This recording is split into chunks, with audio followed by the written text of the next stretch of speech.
Hello, everybody, and welcome. We are here with another video interview series with Barbara Gobbi. Barbara Gobbi of BG Marketing, or Barbara Gobbi Marketing. She is a social media expert. She's a friend. She's a colleague. She does some amazing things and is, frankly, the strongest social media person I know. So welcome to the show, Barbara. Thank you so much for having me. All right, so let's get right into what everybody's talking about, which is COVID-19, coronavirus. What are you seeing on your end, since you have a lot of clients that are in hospitality? What are you seeing on your end from a marketing, social media perspective? Well, I've seen businesses fall into one of three categories. Either they've been completely shut down and devastated, or they've shifted their operations home and it's kind of business as usual, just in a new environment, or they're busier than ever. So I've been trying to help my clients navigate through one of those three scenarios, and it's been a mixed bag. Yes, my restaurant clients have been devastated.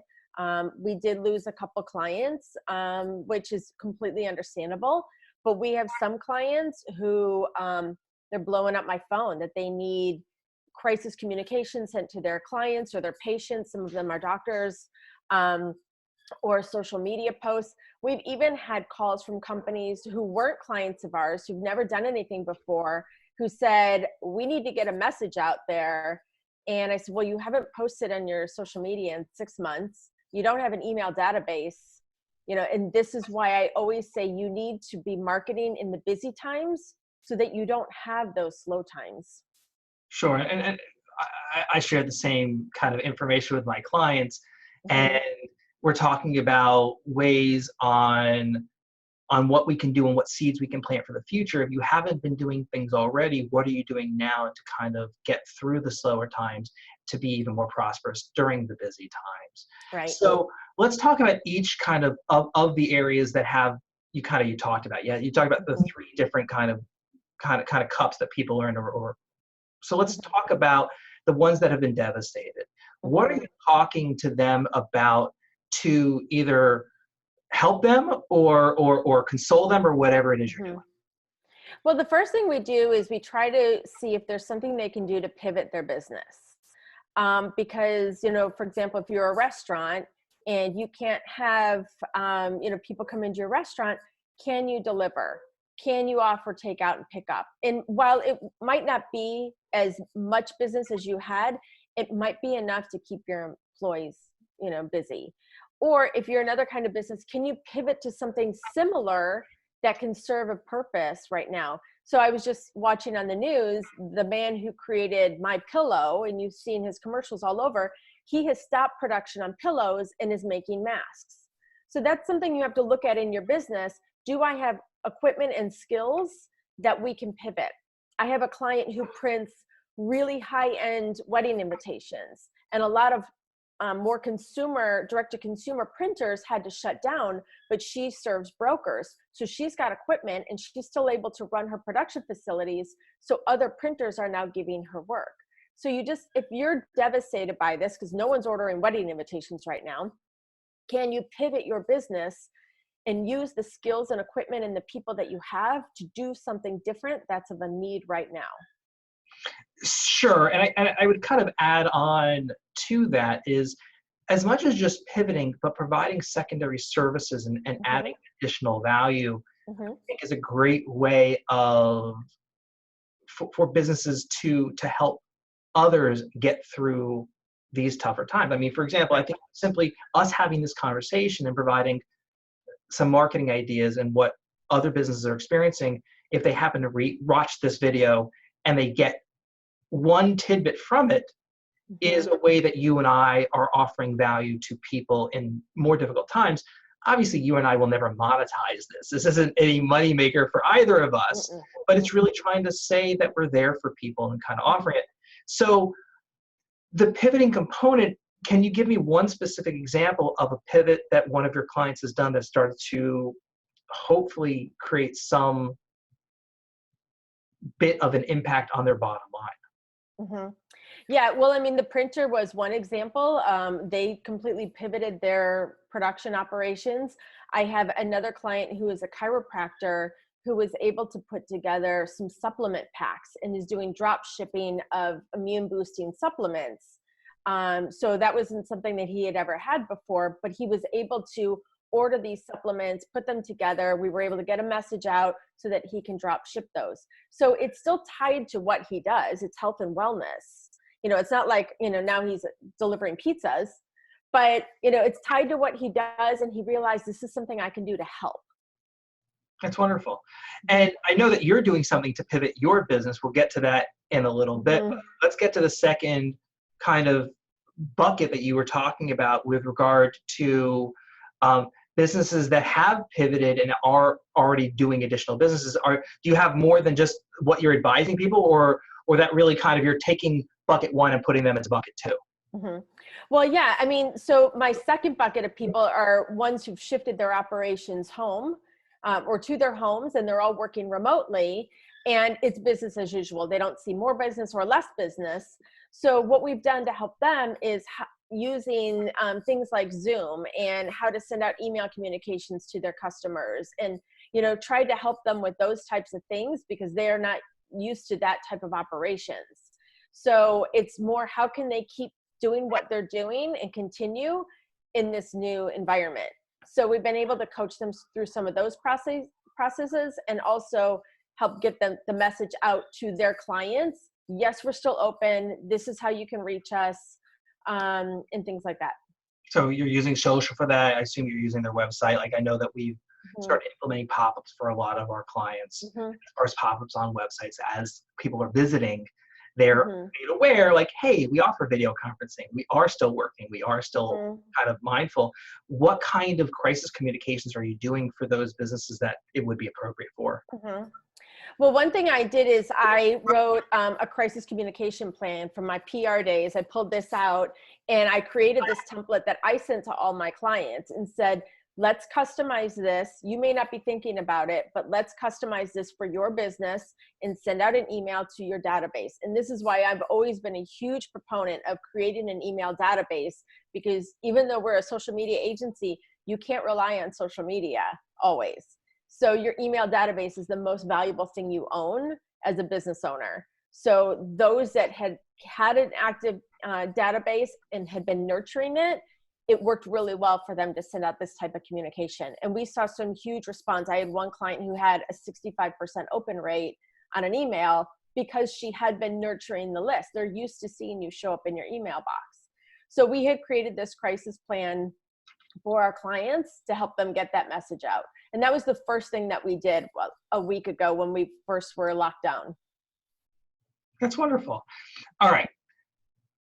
Let's talk about how you and a project that you've been working on for a while and how you personally have pivoted, because I think it's one, incredibly relevant to what is going on with COVID-19 and coronavirus. But I think it's going to give people ideas of what you've personally internally been doing to sort of to create new value and new revenue opportunities that are still within your wheelhouse. Yeah, so about a year ago, we made a pivot in our business because we saw recession coming, and there's no doubt about it. Coronavirus or not, we all knew that something was going to come and disrupt our business. It was just a matter of time. I think the coronavirus was just an added bonus to that. But we also saw a need in the community that we weren't being able to fulfill as an agency. And this was an idea of pivoting our business. And we knew that there were a lot of people that we could help, but they couldn't afford to hire us. So we had created a digital course. And I really encourage a lot of businesses to do this. This is the future of learning. Distance learning and digital courses is something that people will be consuming more and more over traditional, education. So we have been creating this course. We had a couple setbacks in it, just in our operations. So we had been pushing the date back to launch it in May. And then as soon as we saw this, we said, no, we have to rush this and get this out there, because those businesses that fell in bucket A who were shut down, they need to do something to sharpen their saw or stay active or build their business now, so that when they get through this, they're going to come up better in the end. So we have our digital course that's launching soon, but we recommend a lot of businesses to do this. When do you anticipate being able to launch? We open our cart next Monday. Wow. And the course begins on April 6th. So April 6th. So you're opening the cart on Monday, April 6th. No, April 6th it begins. Next week the cart opens. So they can start learning on April 6th. Gotcha. So you can start basically signing up for it, and then April 6th is when you can actually start buying or start using and digesting the product. And what we'll do is when I post this to YouTube is I'll include a link to that course in the description below. So whatever I'm pointing down at the description below. So so the people who watch this can actually sign up for it and get that amazing content. Great. Give me some of the ideas and things that you're going to be working on from a content inside what the course is going to look like. Right. So, I mean, these are strategies that I've used. I've been in this industry for almost 30 years, and we used to do acquisitions and mergers. So my job was to write a marketing plan for a hotel that was in distress and in foreclosure and how we would turn it around. So I've always worked in, here's a problem, how will we fix it? Good economies and bad. So inside the course, we teach them to understand their unique value proposition and what they offer better or different than the competition. We teach them how to truly understand their customer, because I think that's the biggest thing that people miss, is they don't take the time to figure out the pain points of their customer, and they're too busy selling and pushing a message that doesn't want to be heard. And then we teach them the marketing basics, marketing 101, and what they can do as a business owner. And then we teach them how to write a strategy, how to write a plan, because I think that's really what's missing is people have goals and aspirations, but they don't have a plan on how to get there. So we teach them how to write that plan and create that marketing strategy. And these are for businesses who can't hire an agency like me or you. They're really small. They're usually solopreneurs, mom and pops, who just need to do marketing. And we teach them everything they need to know to do it themselves. That's great. Sneak peek on one particular topic that you, just to kind of wet people's whistles on one specific topic that you think is just kind of neat magic sauce, or do you want to hold that back?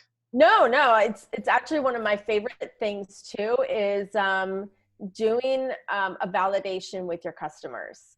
And it seems to be the scariest thing in the world, where you actually sit down and you talk to your ideal customer and you ask them to pour their heart out to you. So you listen to them and figure out what keeps them up at night. And then you can connect the dots of, my business has a product or service that can help fulfill that need. And I did it in my business last year, and it is really scary because I literally picked up the phone and called 40 people and interviewed them for about 30 minutes each. I spent a lot of time, and it was the most enlightening thing I've ever done in my 30 years in this industry. And I tell clients to do this all the time, but I never did it. So it totally changed the trajectory of this course and things I was doing in my business, because people had never asked these customers before the questions I was asking.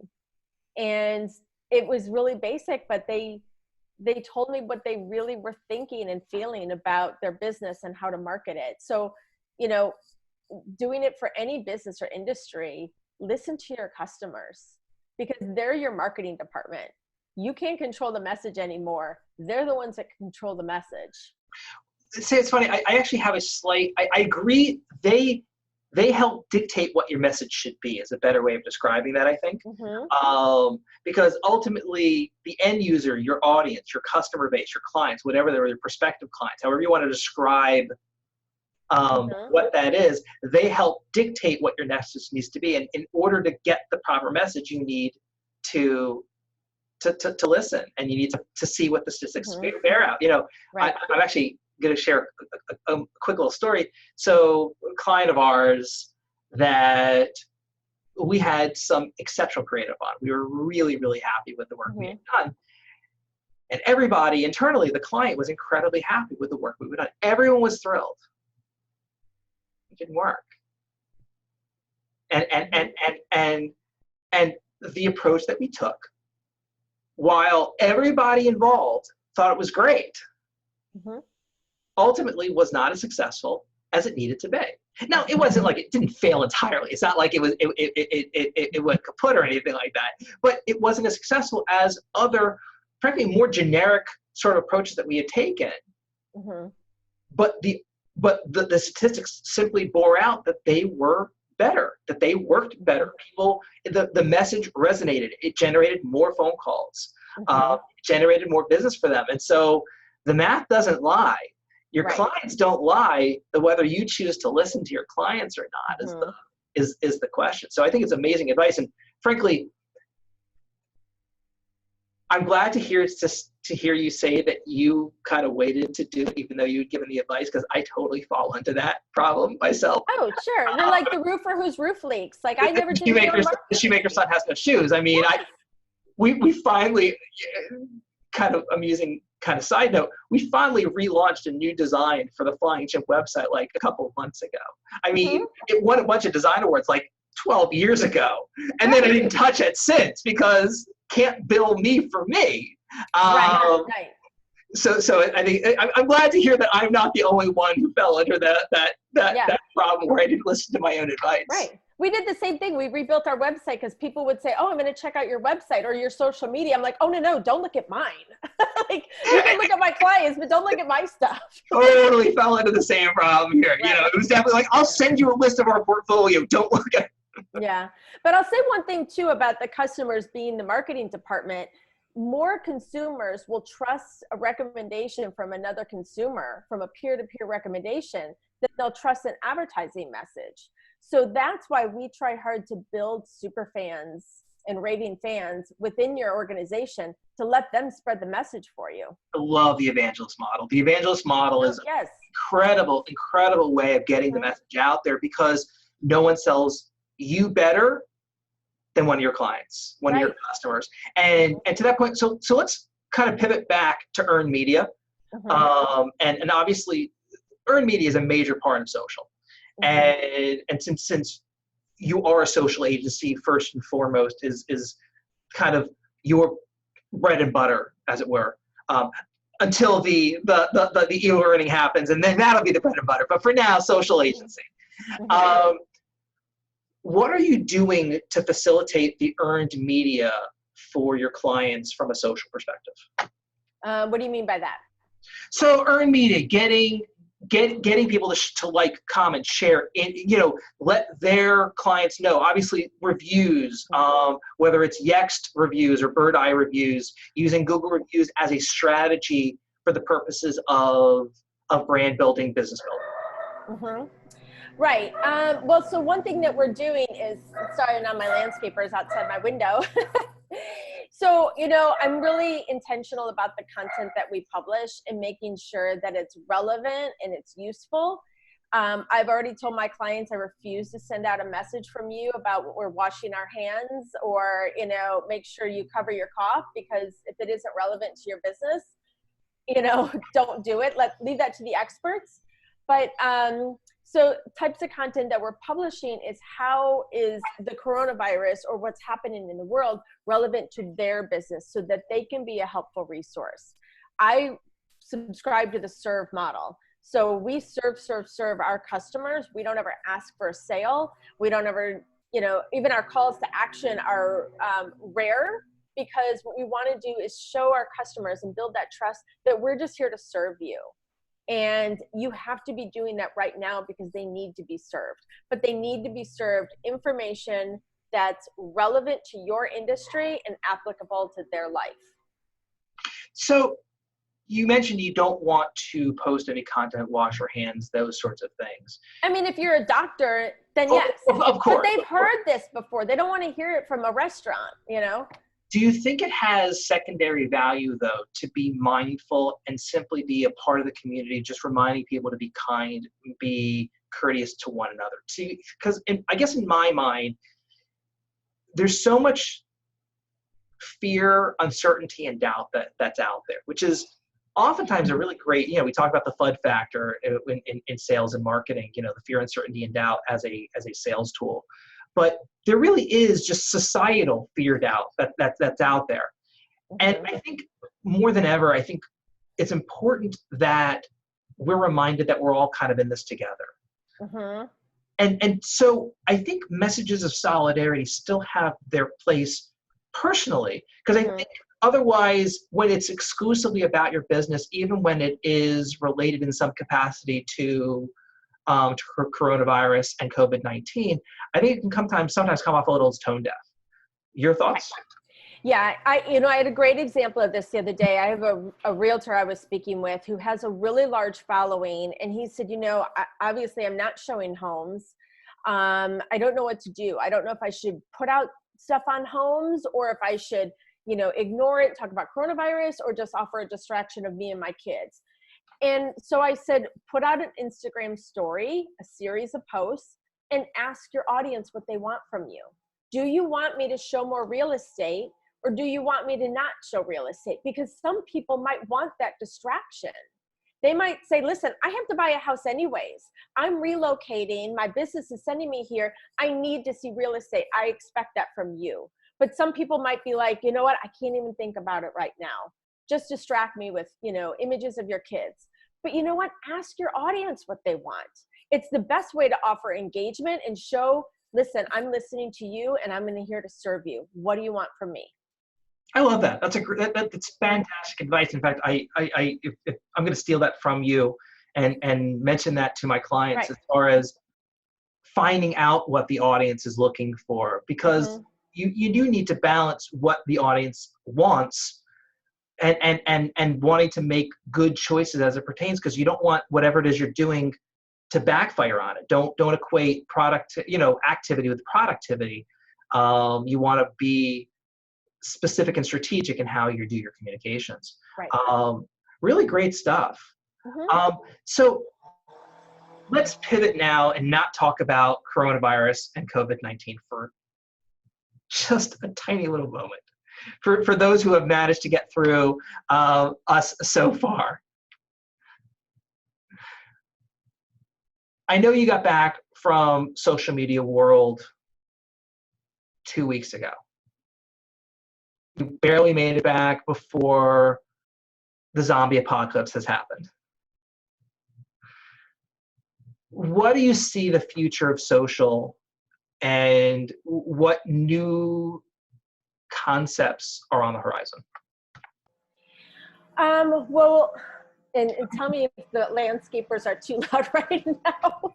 I'm going to say, Barbara, much like COVID-19, the landscape are our new normal. We're good. Go for it. You know what? I want to keep them employed, so go for it. Sod my yard. So a couple things, and they're really not new concepts. It's just concepts we've forgotten. Is number one, and this was the same theme at the show last year too, be more human. And I think that's so missing when businesses are trying to market their product or service, is they're forgetting that they're talking to people. And so that human connection is really missing. And that goes back to talk to your customers and find out what they want from you.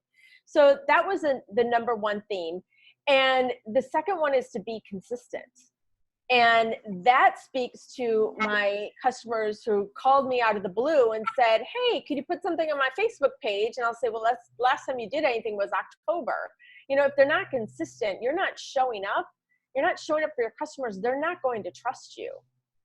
So you have to be there for them in good times and in bad all the time. And that doesn't necessarily mean you need to be posting on social media every single day of the week. We don't even do that with our clients, because I know that their customers. Sure, it's overkill and oversaturation of the market. Sure. Right, but it's consistency. If I'm going to be there Monday, Wednesday, and Friday, I'm going to be there Monday, Wednesday, and Friday. Not 5 times on Monday and then 3 weeks from now, 2 more times. Right. I think that's one of the biggest misconceptions, whether it's social media, whether it's search engine optimization, whether it's whatever platform you're looking at, whether it's just traditional PR, which neither of us really do. Or you do more of it. We don't do any of it. I think consistency and non-oversaturation is really kind of critical. And oftentimes, it's fascinating how much Google really actually injures you by not being consistent in what you're doing. So one of the like the SEO and search engine optimization strategies that we use is something about your website, either on-site or off-site, is going to change 15 times a month. 15 times a month, something is going to change, at least every other day. And if we ever stop that, and we've talked to clients who, wanted to maybe trim back for a short period of time and said, hey, we can trim back. We don't have to do a lot of these other things, but we have to keep consistency up. Otherwise, Google's going to lose faith in what you're doing. Their algorithms are really smart, and they ultimately end up hurting you. Same goes with AdWords, okay? Once you've built up some credibility with the Google AdWords systems and you have the best possible price models and the best possible kind of areas that you can actually go through, as soon as you start to reduce your spending there in a meaningful way, it's really hard to come back. So businesses that want to just turn it off for a short period of time, we've actually had to counsel against that, just to make sure that they're not going to lose the equity that they've built up. Social media, I would say that's even more important. And so once you begin that strategy, just turning it off is just one of the worst things you could possibly do. I mean, it's none of it is shot in the arm. There are very few marketing approaches short of like, direct response email or direct response kind of commercials that are shots in the arm that immediately get the phones to ring right now. That's not what marketing is as a general rule.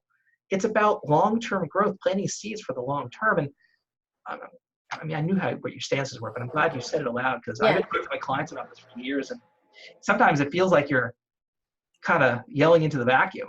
Yeah. No, I tell my clients a lot, it's like walking on a treadmill. When you get off the treadmill, you stop moving. So if you want to keep inching forward, don't get off the treadmill. You can slow down, you can speed up, don't get off. The old cliche, how do you eat an elephant? One bite at a time. Yeah. The journey of 1,000 miles begins with the first step. It's all of those things that when you stay the course. And I know that's always been a frustration of mine when clients don't necessarily listen to that advice and they wonder why they don't get the results when they turn things back on. Oh, I don't understand why things fell off so quickly. Because that's how it works. I told you that. Right. Well, and that's what I teach in the course too. It's not because these things don't work, it's because you didn't have a plan. And the plan is something you apply every day, every week, every month, every quarter, every year. So it's not just, I'm going to throw it out there and try it and it doesn't work. You don't try marketing, you do marketing, And I'll tell you another thing that we took away from social media marketing world. If the theme was being human and being consistent, the trends right now in marketing are video, because it builds connection. Like if you and I had written a blog post about this exact conversation we're having right now, people aren't going to connect with it as well as they are with a video. Sure. And that's why it's, so important that, it doesn't even have to be highly produced videos, but hop on your Instagram stories or on Facebook Live, or YouTube. It doesn't have to be perfect, but people want to see you to build that connection so that they know, like, and trust you. Content is greater than production. It always has been. It always will be. And there's easy ways to even get higher quality stuff. Like, for example, I'll share with the audience, but Barbara and I, prior to the interview, we're talking about the lighting that we have in our little setup of our webcams. I mean, this is obviously just a webcam interview. And the fact that I have above my screen, I've got a light shining, so the lighting is decent. It's not great, but it's better than the alternative. Barbara specifically has, you can even show the ring light that you even turned off. There you go. So Barbara has a ring light that she turned off because it was actually making things too washed out. So there's ways that you can improve things. There's ways to improve the audio quality. So I love just content. I was talking to a client yesterday about what they can be doing from a content perspective right now, they don't need us to do. Like this isn't something that they need to hire Flying Chimp or yourself to accomplish, but rather get stuff out. People are afraid right now. Don't talk about what you think you want to talk about, which is totally beneficial to your business, because people don't want to hear that right now. Just let them know that you're around. You know, it's a really good tip right now, if you don't have a big audience, to start doing video, because you're going to get all your mistakes out of the way with no audience. So that by the time you've built that up, you're a pro. I mean, and we still make mistakes. We go live on Facebook almost every day. I did an entire Facebook Live just last week, 30 minutes, no audio. You know, so I mean, it happens to all of us. But, you know, just do it, because done is better than perfect. You know, in simple lighting tricks, sit in front of a window, go do Facebook Lives or Instagram Lives, or film a little video in your backyard, because nothing is better than natural light. But if you don't do it, no one's gonna learn about you. Yeah, and ultimately, video is obviously, you and I have chatted about it. Video is a direction that Flying Chimp is moving towards, both intro marketing, but also, you know, we have a full-time videographer now on staff. Just good to know. I'm going to be sending you some clients, because I only do my own video. No. We talked about that. How did you not know this? I don't know. All right, whatever. I didn't know. But hired a videographer, because it's the world that we live in now. We can't deny that.